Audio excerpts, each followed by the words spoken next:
Hello guys, இன்னைக்கு இருக்கக்கூடிய காலகட்டத்துல வந்து பாத்தீங்கன்னா ஏஐ அப்படிங்கக்கூடிய வார்த்தை வந்து எங்க பார்த்தாலுமே கேக்குது. அப்படி இந்த ஏஐல என்னதான் இருக்குது? இந்த ஆர்டிபிஷியல் இன்டெலிஜென்ஸ் மூலமா மனுஷங்களுக்கு ஏற்படக்கூடிய நன்மைகள் என்னதான் இருக்குது, தீமைகள் என்னலாம் இருக்கு அப்படின்னு சொல்லி இந்த வீடியோல ஃபுல் டீடைலா பார்க்க போறோம். சரி வாங்க இந்த வீடியோக்குள்ள போலாம். So first of all, what is AI? Artificial இன்டெலிஜென்ஸ்னா என்ன அப்படி சொல்லி நம்ம பார்க்கும்போது, நம்மளோட பிரெயின் இருக்கு பாத்தீங்களா, ஹியூமன்ஸ் பிரெயின், நம்மளோட ஹியூமன்ஸ் அளவுக்குமே பாத்தீங்கன்னா இந்த ஒரு ஏஐ ஆல யோசிக்க முடியும். அதாவது இப்படிப்பட்ட இந்த ஏஐ வந்து கம்ப்யூட்டர் புரோகிராமர்ஸ் ப்ரோக்ராம் எழுதப்பட்டு யூஸ் பண்ணப்படுது. அது எப்படி அப்படின்னா, கடினமான அல்காரிதம்ஸ் அண்ட் மேத்தமெட்டிக்கல் ஃபங்க்ஷன்ஸ் மூலமா அதிக டேட்டாக்கள் மூலமா இந்த ஒரு ஏஐ உருவாக்குறாங்க. சோ இந்த ஒரு ஏஐ என்ன பண்ணுது அப்படின்னு பாத்தீங்கன்னா, மனுஷங்களுக்கு இருக்கக்கூடிய கஷ்டமான விஷயங்கள் எல்லாத்தையுமே ப்ரோக்ராம்ஸ் எழுதப்பட்டதன் மூலமா ஈஸியா மாத்தி கொடுக்குது. அண்ட் ஆல்சோ ஏஐ அப்படிங்கிறது வந்து இப்போ இருக்க காலகட்டத்தில் வந்து அதோட ஸ்டார்டிங் ஸ்டேஜ்ல தான் இருக்குது. ஆனா ஃபியூச்சர்ல நம்ம பார்க்கும்போது அதோட அட்வான்ஸ் லெவலான பீக் லெவலுக்கு போயிடும். அண்ட் ஆல்சோ இந்த ஒரு ஏஐ வந்து டே டு டே லைஃப்ல உங்களோட மொபைல் போன்ஸா இருக்கட்டும், கார்ஸா இருக்கட்டும், சோஷியல் மீடியாவா இருக்கட்டும், இது எல்லாத்துலயுமே நம்ம யூஸ் பண்ணிட்டு இருக்கோம். ஃபார் எக்ஸாம்பிள் சொல்ல போனா, இப்போ எலான் மஸ்கால கிரியேட் பண்ணக்கூடிய அந்த டெஸ்லா கார்ஸ் இருக்குல்ல,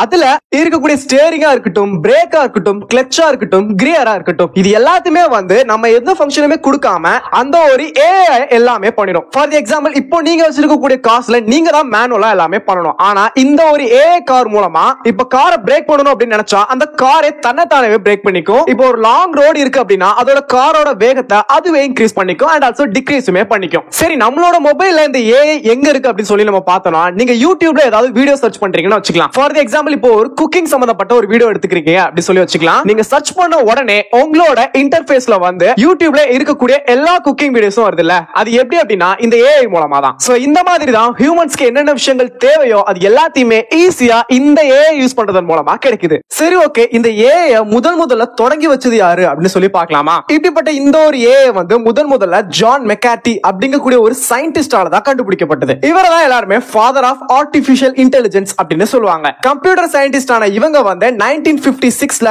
டார்ட்மவுத் கான்ஃபரன்ஸ் அப்படிங்கக்கூடிய ஒரு அறிக்கையில தான் இவர் முதல்ல இந்த ஏஐ இன்ட்ரோடியூஸ் பண்றாரு. அதுல அவர் என்ன சொல்லியிருக்காரு அப்படின்னா, சயின்ஸையும் இன்ஜினியரிங்கும் சேர்த்து மனுஷ மூளைக்கு ஈடான ஒரு இன்டெலிஜென்ஸை நம்மளால உருவாக்க முடியும் அப்படின்னு சொல்றாரு. அந்த ஒரு இன்டெலிஜென்ஸ் தான் அவர் ஏஐ அப்படின்னு சொல்றாரு. சோ இந்த ஏஐ உருவாக்குறதுக்கு முக்கிய காரணமா இருந்தது இந்த ஜான் மெக்கார்டி. சரி, இப்போ ஏஐல இருக்கக்கூடிய 3 முக்கிய பிரிவுகளை பத்தி பார்க்கலாம். நிறைய பேர் என்ன நினைச்சிட்டு இருக்காங்க அப்படின்னா, ஆர்டிபிஷியல் இன்டெலிஜென்ஸா இருக்கட்டும், மெஷின் லேர்னிங்கா இருக்கட்டும், டீப் லேர்னிங்கா இருக்கட்டும், இந்த மூணுமே ஒண்ணுதான் அப்படி சொல்லி நினைச்சிட்டு இருக்காங்க. புரியுற மாதிரி சொல்லணும் அப்படின்னா, உங்க மொபைல்ல இருக்கக்கூடிய கூகுள் அசிஸ்டன்ட் கூட இந்த machine learning, artificial intelligence and deep learning இந்த மூணுத்தினால தான் உருவாக்கி இருக்காங்க. இந்த கூகுள் அசிஸ்டன்ட் கிட்ட நீங்க ஏதாச்சும் கேட்க போது இந்த ஏஐ என்ன பண்ணும் அப்படின்னா, உங்க கூட இன்டராக்ட் பண்ணணும் அப்படிங்கிறதுக்காக ஹியூமன்ஸோட லாங்குவேஜ் புரிஞ்சுக்கிட்டு மெஷின் லாங்குவேஜா மாத்தணும் அப்படிங்கிறதுக்காக மெஷின் லேர்னிங் மூலமா ரீட் பண்ணி அதுகிட்ட இருக்கக்கூடிய டேட்டாஸை வச்சு டெசிஷன் எடுக்கும். அண்ட் ஆல்சோ இந்த டீப் லேர்னிங் அப்படிங்கிறது கூட இந்த மெஷின் லேர்னிங்கோட ஒரு சப்செட் அப்படினே சொல்லலாம். இதுல இருக்கக்கூடிய காம்ப்ளெக்ஸான ப்ராப்ளம்ஸ் நியூரல் நெட்வொர்க்ஸை பயன்படுத்தி இதை சால்வ் பண்ண முடியுது. குறிப்பா சொல்லணும் அப்படின்னா,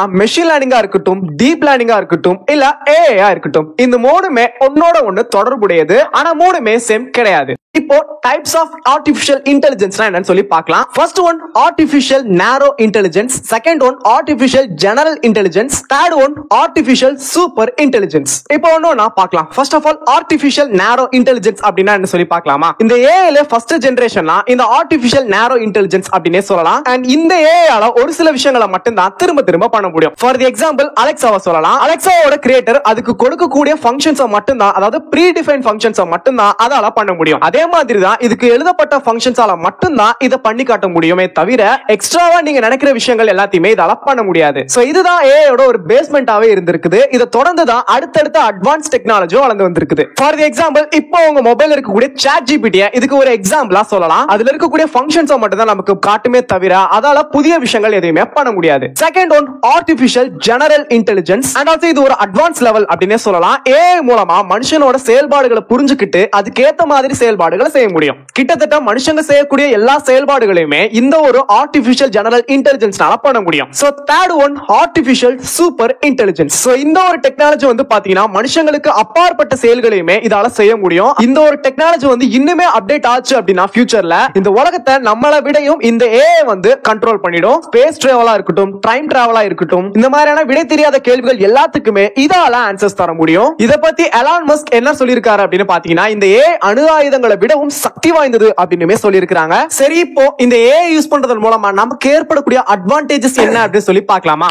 ஃபர்ஸ்ட் ஒன், இந்த ஏஐ வந்து மனுஷங்களுக்கு ஈக்குவலா ஆர் மனுஷங்களை விடவும் நல்லாவே ஒர்க் பண்ணுது அப்படிங்கிறதுனால இதுக்கு ஒரு டாஸ்க் கொடுத்தோம் அப்படின்னா அதை சீக்கிரமாவே பண்ணி முடிச்சிரும் அப்படின்னே சொல்லலாம். அண்ட் ஆல்சோ ஃபுல் ஃபிளெஜ்டா அதை கம்ப்ளீட்டா பண்ணி முடிச்சிரும் அப்படின்னு சொல்லலாம். அண்ட் செகண்ட் ஒன், இந்த ஒரு ஏஐனால மல்டி டாஸ்கிங் பண்ண முடியும் அப்படிங்கிறதுனால வந்து ஒரே நேரத்துல இந்த ஏஐ யூஸ் பண்றதன் மூலமா ஏகப்பட்ட விஷயங்களை நம்மளால பண்ணிக்க முடியும். அண்ட் தேர்ட் ஒன், மனுஷங்களாலே பண்ண முடியாத மேத்தமெட்டிக்கல் ப்ராப்ளம்ஸ் எல்லாத்தையுமே இந்த ஏஐக்கு நம்ம ஃபங்க்ஷன் கொடுக்கறதன் மூலமா ஈஸியாவே பண்ணிட முடியும். சோ இந்த மாதிரி ஏஐ யூஸ் பண்றதன் மூலமா நமக்கு ஏகப்பட்ட அட்வான்டேஜஸ் இருக்கதான் செய்யுது. சரி, இப்போ இந்த ஏஐ யூஸ் பண்றதன் மூலமா மனுஷங்களுக்கு ஏற்படக்கூடிய டிஸ்அட்வான்டேஜஸ் என்ன அப்படி சொல்லி இப்ப பார்க்கலாம். இதுல இருக்கக்கூடிய முதல் விஷயம் என்ன அப்படின்னா அன்எம்ப்ளாய்மெண்ட் அப்படின்னே சொல்லலாம். ஏன் அப்படின்னா இந்த ஒரு ஏஐனால வந்து எல்லா விஷயங்களையுமே பண்ண முடியும் அப்படிங்கிறதுனால இங்க மனுஷங்களுக்கு எந்த ஒரு வேலையுமே இருக்காம போயிடும். ஃபார் எக்ஸாம்பிள், இப்ப இருக்கக்கூடிய கம்ப்யூட்டர் டிசைனர்ஸ் இருக்காங்கல்ல, அவங்களால பண்ண முடியாத லெவல்ல கூட இந்த ஒரு ஏஐயால பண்ண முடியும். அண்ட் ஆல்சோ மனுஷங்களே தாண்டியுமே இது யோசிக்கு அப்படிங்கிறதுனால வந்து எல்லாருமே வந்து ஏஐ தான் ஃபுல் ஃபோக்கஸ்டா இருப்பாங்க.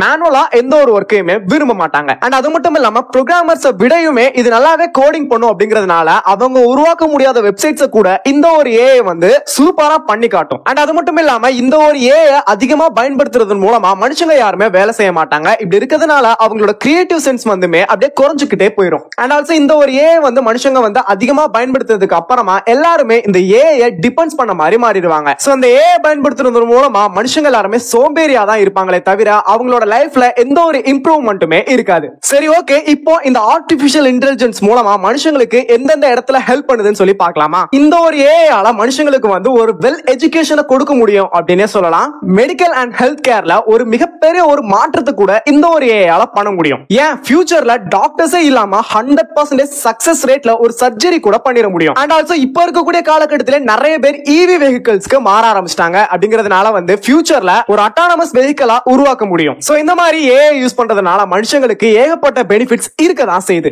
சரி, ஓகே கைஸ், இந்த வீடியோல ஏஐனா என்ன, இந்த ஏஐ நமக்கு எப்படிலாம் ஒர்க் பண்ணுது அப்படிங்கறத பத்தி பார்த்தோம். அண்ட் ஆல்சோ இதோட அட்வான்டேஜ் அண்ட் டிஸ்அட்வான்டேஜ் என்ன அப்படிங்கறதையும் பார்த்தோம். பார்க்கலாம். இதே மாதிரி ஏஐ ஃபியூச்சர்ல நல்லா போய்கிட்டே இருந்துச்சு அப்படின்னா இது ஹியூமன்ஸ்க்கு ஹெல்ப் பண்ணக்கூடிய ஒரு விஷயமா இருக்குமா? அப்படின்னா எலான் மஸ்க் சொன்ன மாதிரி இது ஒரு அணு ஆயுதத்தை விட மோசமான ஒரு வெப்பனா இருக்குமா அப்படின்னு சொல்லி ஃபியூச்சர்ல பார்க்கலாம். நீங்க என்ன நினைக்கிறீங்க? இந்த ஏஐ அப்படிங்கிறது வந்து மனுஷனுக்கு ஒரு ஹெல்ப்ஃபுல்லான ஒரு விஷயமா இருக்குமா, அப்படி இல்லனா ஒரு ஹார்ம்ஃபுல்லான விஷயமா இருக்குன்னு சொல்லி கமெண்ட் பண்ணிக்கோங்க. சோ இதே மாதிரி அமேசிங்கான வீடியோஸ் உங்களுக்கு வேணும்னு நினைச்சீங்கன்னா மறக்காம நம்ம சேனலையும் சப்ஸ்கிரைப் பண்ணிக்கோங்க. Bye bye.